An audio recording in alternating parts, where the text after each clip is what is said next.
going on in Washington and beyond, so let's dive right in. It's time to put Americans first. That's the focus of tonight's angle. Now, our elites in politics and the media, they really want you to know that they care deeply about the Afghan people, so much that they want to bring as many Afghans here to the United States as possible. Accepting Afghan refugees and the willingness to accept more, because we have to do more. The integration of refugees in particular has been a great American success story. We're actually quite good at it here in America. 50,000 Afghan refugees in a nation of over 300 million is not even a drop in the bucket. Across the United States, we are seeing widespread support for Afghan refugees, but for refugee resettlement in general. And while it's certainly heart-wrenching to see the needless suffering wherever it occurs in the world, it's just awful. None of us want to see that. But why is it that most of the same people who you just saw in those clips and all these politicians, all the people who are going on and on, we're going to let everybody in the country, why do they so often ignore the very real suffering happening here at home? You don't have to go to the Afghan provinces near Bagram to see human tragedy. You can see it not far from here, in Baltimore.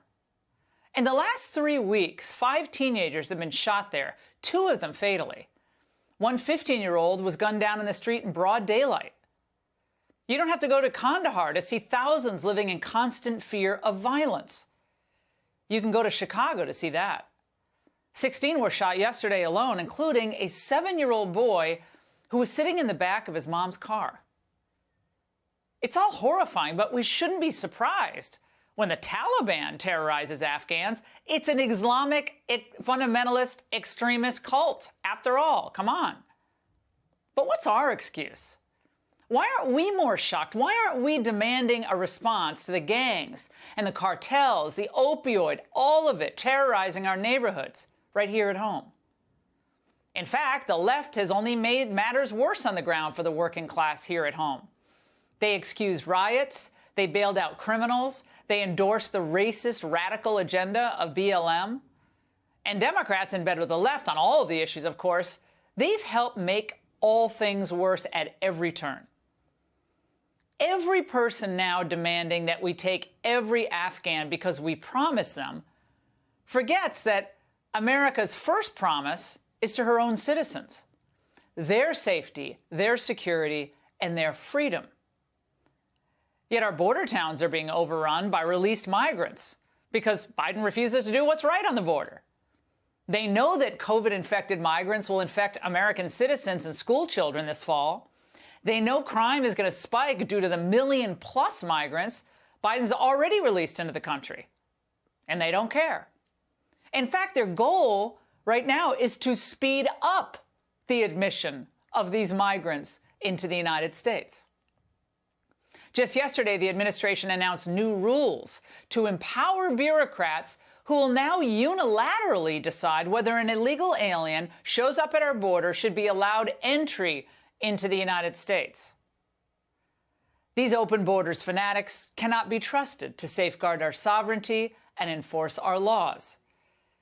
It's been obvious for a long time that when you really think about it, the elites have pretty much had it with Americans. They like China a lot better in many ways. Remember, regular Americans, well, they elected Trump. They love their Second Amendment still, and they're far too religious. And at their core, they come from a kind of evil and racist background. Thus, the more folks from other countries who can come here, the better. Even if we can't really vet them, even if they become wards of the state, even if they bring in more crime, more violence, their extended family comes in, third cousins twice removed, to the left, to the open borders establishment, they're better than the old normal. The next 3 years will see blunder after blunder from Biden as his team drifts from one crisis to the next. So what should conservatives in power do now? Well, the first thing we should do is resist the Democrat spending binge that's happening. That money is just going to be wasted because Biden's team are not competent administrators. Second thing we should do, defend the states who are trying to do the right thing. You know, red states are leading the way economically, and they're leading the way to help protect our cherished freedoms. We cannot let Biden bully them or the inept blue state leaders drag them down. And third, I think we should obviously protect our border. The GOP may be divided on the immigration amnesty issue and refugees, but we should agree on the rule of law and resist all immigration actions that are not in strict accordance with duly passed laws. And fourth, of course, we have to fight inflation. That includes pressuring the Federal Reserve to take more aggressive action to stop inflation and block disastrously big spending bills. Number five, we should continue to beat the drum for energy independence. We did it under Trump. It was awesome. We can do it again. Lower energy prices mean more prosperity. It means more jobs for all Americans. Six, we have to try to win in every state. How about that concept? Because for the last 25 years, Republicans have focused on winning a majority by capturing a slim number of red states and then picking up a few purple states here and there. It's really hard to do. And that strategy, as we saw, has failed, and it's allowed the hard left to build solid support on the two coasts that they dominate now. That can't stand. For all their problems, California and New York are too important to concede to the left. They're both beautiful, great states. We got to win them back.